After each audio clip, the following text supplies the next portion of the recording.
Opening day of the G7 summit, and world leaders have their arms wrapped around Joe Biden quite literally. You can feel the love. Liberal, elitist world leaders elated to have one of their own back in the White House.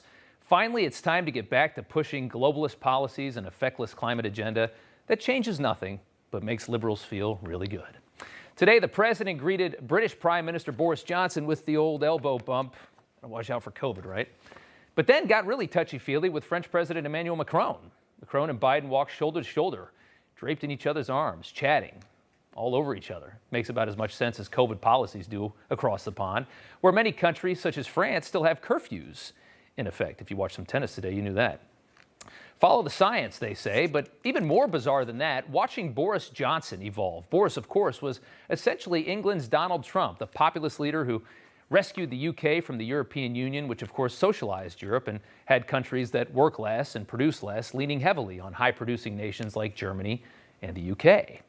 But Boris, it would seem, ain't what he used to be. Boris and Biden have a lot in common now. Plans for a global 15% tax, fighting climate change, Biden gifting Boris with an American-made bike after they penned a new version of the 1941 Atlantic Charter. It now prioritizes the fight against global warming. In return, Johnson gave Biden a framed photograph of this mural of abolitionist Frederick Douglass. And today, Johnson repeated Biden's campaign slogan with a very odd remark at the end of it. Take a listen. That we're building back better together, and building back greener, and building back fairer, and building back more equal, and how shall I, more, in a more gender neutral and perhaps a more feminine way. What the hell happened to Boris Johnson? Building back more feminine. An odd way to pander to the female vote. No woman that I know would fall for something as simple and basic as that. We don't even know what that means. Last night, we asked our friend Dr. Sebastian Gorka on this show what exactly is going on with Boris Johnson. He promised a Trumpian kind of populism with echoes of what I grew up under in the UK, which was, shades of Maggie Thatcher. But I don't know what happened to him. He lost it when he got COVID. Since he caught COVID, he's a shadow of his former self, and he's not really a traditional conservative. Of course, world leaders fumed over Donald Trump and his nationalistic policies, but many conservative Brits were hoping for the same from Boris Johnson. It appears that dream is fading fast now. Boris is now learning to fit in on the world stage.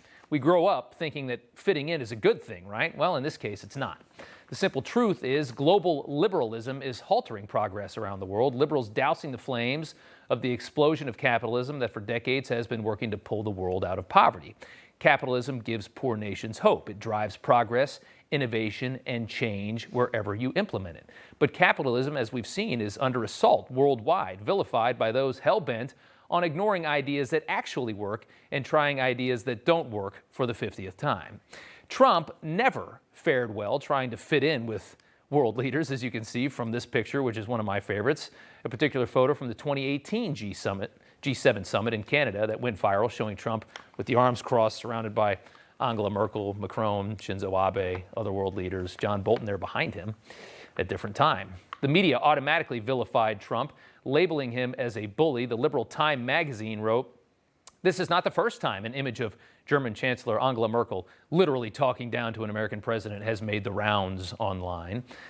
The media coverage of this trip, though, for Joe Biden is just as you would expect. Here is Time magazine now.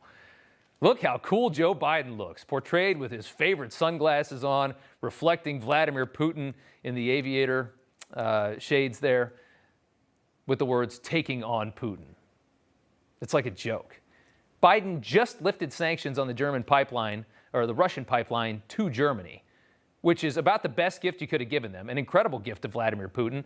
A gift, by the way, that Trump refused to give to Russia, and yet Biden is the one taking on Russia. And Russia and Trump were in bed together, and Trump is a Russian operative.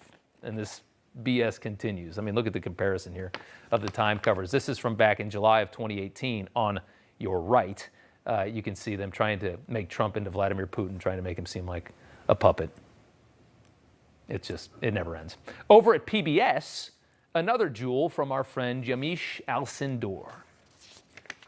the impulses of President Trump, former President Trump, the elbowing of leaders, deep scars are really something that takes, I've been told by experts, years. And there are a lot of European leaders who are going to be looking at America for a long time wondering what exactly is going on with that democracy. What is going on with that democracy over there? Why can't we take advantage of them anymore? They're rich. They should just shut up and pay for everything the world has. Why not? All right, as for President Biden, or as Trump calls him, of course, Sleepy Joe, he did get a little bit confused today. Here's a moment. How are your meetings going here in Cornwall? Very well. Come on. Nice to meet you. They always do. Mrs. Biden there. Another classic moment. Joe is not allowed to talk to the media, especially if Jill says so. I think Jill is actually trying to steal the presidency more than Kamala Harris. Have you thought about that? It's starting to seem that way. Dr. Jill, I should say. She is a doctor. Joe Biden hasn't even nominated U.S. ambassadors to the countries that he is visiting, UK, Switzerland, Belgium, or to NATO. If you recall, the media slammed Trump for the exact same thing. There are still quite a few other posts in the Trump administration that remain empty. Amid global turmoil, President Trump leaves several key ambassador posts empty. They have sucked at filling key government jobs. As of today, 252 top government posts are still empty without even a nominee. This time, though, like everything else, when Joe Biden does it, it is not newsworthy. Hey, I'm Rob Finnerty. Thanks for watching. If you enjoyed this video, please join the conversation in the comments below. Don't forget to subscribe, too. Hit the bell icon to be alerted to breaking news. And remember, there's a whole lot more on Newsmax TV, America's fastest growing cable news network. Newsmax TV, we're real news for real people.